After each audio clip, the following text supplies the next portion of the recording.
Hi Taurus, it's Sloan Rhodes here with your 11 romance reading for the months of August, September, and October. This is a 3-month reading for Taurus, Sun, Moon, and Rising. I will be doing a shorter love reading in the month of September, so you can look forward to that. I do these 3-month readings, and then in between I do shorter readings, more directive readings. So in September and October, I'll be doing another love reading based on what you're meant to do, not doing what you can look forward to regardless. So let's just go ahead and get started, Taurus, and see what's what. I want to let you know, too, Taurus, that at the Sloan Academy, I do have the life purpose and career readings up and available now. They are by subscription only, but there is a free 30-day trial, so you're welcome to check them out, see if you like them. I'll be releasing here on the YouTube channel the longer, more comprehensive life purpose and career readings, as I always do, in a 3-month increment pretty soon as well. It's not up yet, but I hope to do them this week. Okay, Taurus, Sun, Moon, and Rising. Love and romance. August, September, October. I'm going to choose one card from the Colette Baron Reid Enchanted Map Oracle, I think it's called. And then 3 cards from the Mary L. Tarot. Looking at the past, present, future. Taurus, Sun, Moon, and Rising. Okay, Taurus, here we go. Flying. Beautiful energy here. What I love to see about this is that under the deck we have stuck in the mud. So it looks like you've been going in, probably in the recent past, you've been feeling probably kind of stuck here. But what's beautiful now is you're flying high. Freedom. Forward momentum.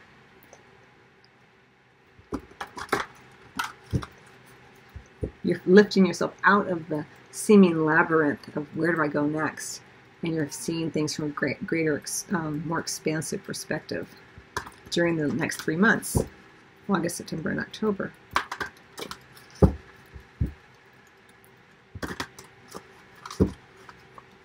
So based on this, let's look at the past, present, future tarot cards. And we do have the number 20, with 2 and a 0, and I do see with the 2 there that there is an emphasis on partnership, looking towards partnership and how partnerships play out in your lives and the importance of partnership. Freedom from some partnerships and the freedom that comes with partnership. All right, so past, present, future for Taurus, Sun, Moon, and Rising.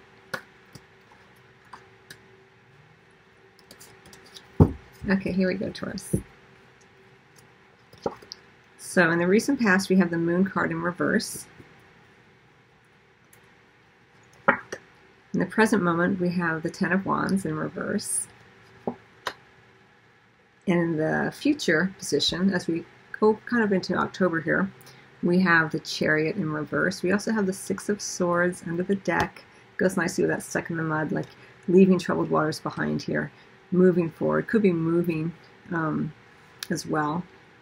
Traveling across water to see another, possibly. We do have the Chariot in the future position. Let me show you the cards as I see them, Taurus. So here's the 6 of Swords, beautiful card. This is under the deck.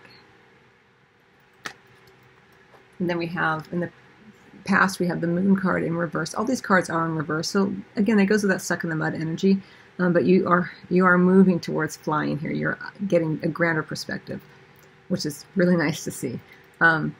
So we have the Moon, so illusions being dispelled, seeing things more clearly in the recent past, not feeling like you're kind of going like this. Secrets being revealed, of course. In the present moment, we have that beautiful 10 of Wands in the reverse. Here it is in the upright. These cards are so beautiful. I want to show them to you. The Moon in reverse, the 10 of Wands in the present moment in the reverse here. Unburdening yourself, sharing the load with another. And in the near future, kind of as we go into October, it looks like we have the Chariot in reverse. Feeling a little out of control. Now remember, as I look at this, and I mentioned this idea of partnership, yes, but and seeing things from a different perspective, but as I look at this, I'm really drawn to the fact that this horse does not seem very old. You know, it looks more like a teenagey kind of age. So, you know, when you first learn how to fly, it does take a while to figure it out. And especially after you've been, imagine that you've been kind of stuck in the mud and then suddenly you're seeing freedom, feeling lighter. It can feel a little bit like that, which the point I'm trying to make is that the chariot in the near future can feel like that, like you feel a little out of control, kind of swept up.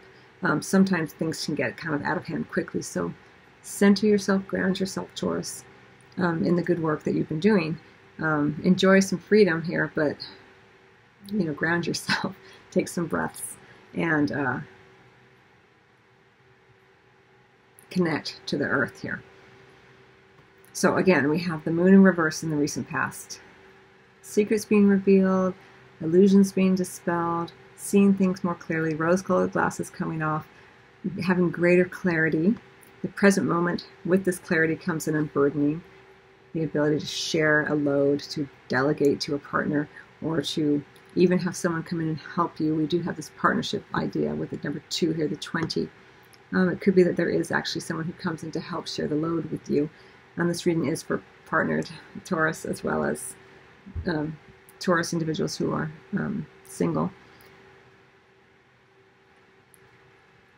And then that chariot energy. I'll show you the card in the upright. And we do have it in the reverse. Now, I will say with the flying and the chariot in reverse, and the 6 of Swords, which also indicates traveling over water sometimes, flying, the 6 of Swords, and the chariot in reverse. Just be aware when you're on the road. Take good care. Pay attention to what you're doing, where you're driving. Don't text and drive. Just be careful out there. Okay. What else do I want to say here? There's so much energy around freedom. You know, imagine you're carrying a lot, you know, with the 10 of Wands, and then you release that load, or someone comes and helps you. Suddenly you feel lighter. We have this idea of flying, you know, flying high, getting some perspective, moving on. The 6 of Swords, the moon, you know, all that murkiness suddenly being dispelled, and you can see clearly. And the chariot, so much freedom almost that you get, the air gets, feels too grand, and you kind of like, how do I handle all this freedom? So you may go a little hog wild. And if you have been coupled unhappily and you experience some freedom in this particular time frame, especially as you're going to October, don't go crazy. You know, it's take your time with whatever's going on for you if you are recently out of a relationship. For those of you who have been feeling the burden of being single, it looks like in the present, certainly we have here this idea of someone helping to shoulder the load with you, or you just feeling less burdened by society's expectations that somehow you should have been married by now or in a couple by now. All those illusions are being dispelled about what you should do or should have done, or what someone else should have done or could have done. All of that kind of falling away with that moon card in the recent past. In the recent past. So let me get a couple of cards here on this chariot in the reverse and find out what this is about for you, Taurus.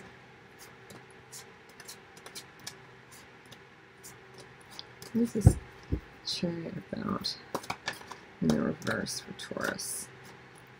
In the future position. What's it about and how does it affect the Taurus people?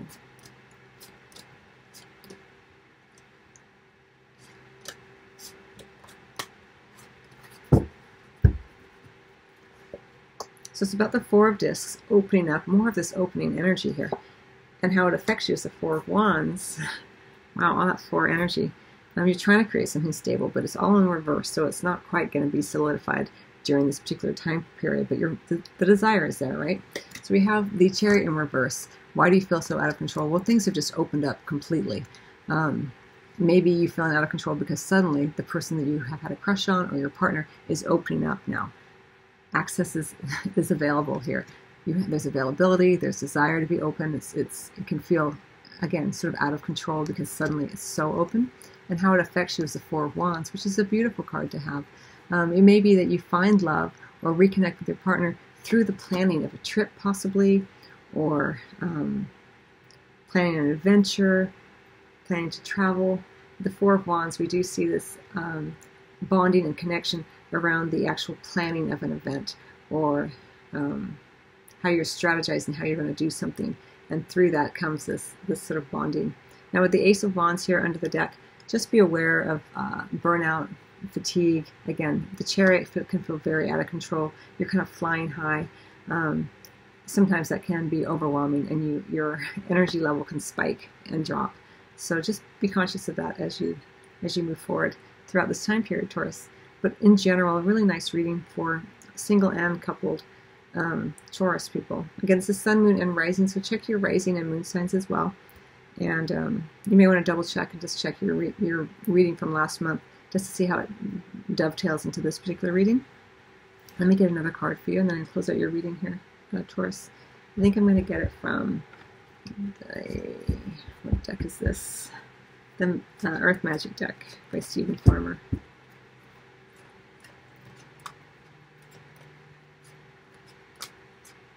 A lot of really heady energy. Again, you may even feel lightheaded.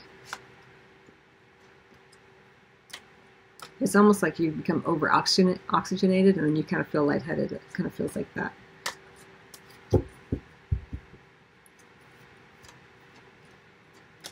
It's quite an opening up here that is occurring in August, September, and October.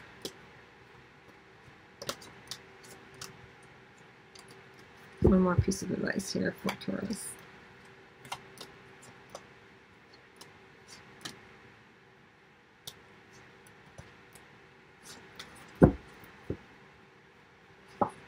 Stillness. So interesting with that stuck in the mud and the stillness here. The lake. Even though you may feel this surge of expansion, as I mentioned, try to take some time out to breathe, to be still, because again, there's such an opening here. The moon, illusions being lifted, veils being seen through, the Ten of Wands, the unburdening, the Chariot, kind of this crazy energy, not really taking control and feeling as though life is kind of taking control of you. The Four of Discs opening up, flying. Try to take some time here with the stillness to be still, to allow for some quietude, to help ground you, as I mentioned earlier. We have stuck in the mud, but that can also be, we have solitude under that. Another 4, 13, 3 plus 1 equals 4. So we have a lot of this grounding energy.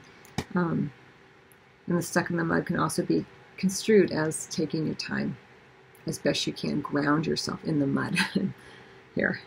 Even going to a spa and getting like a mud treatment or something like that, just to be very literal there. But take some time out during this kind of heady time. It would be really beneficial for you, either with a partner or with yourself.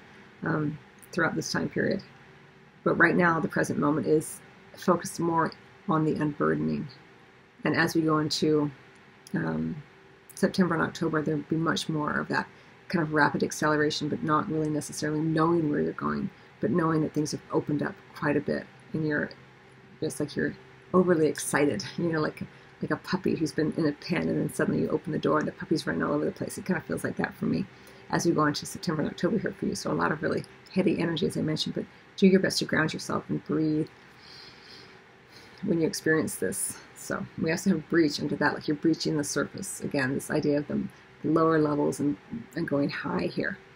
So very interesting read for you, Taurus. I wish you much love as always. Again, check your rising and moon signs, and I'll see you either on the next video, the love readings that I have coming up here on the YouTube channel, or over at the Sloan Academy, where I have the online courses and the Life Purpose and Career monthly readings, or I will see you at your own private appointment, which would be for Reiki or Tarot. Much love.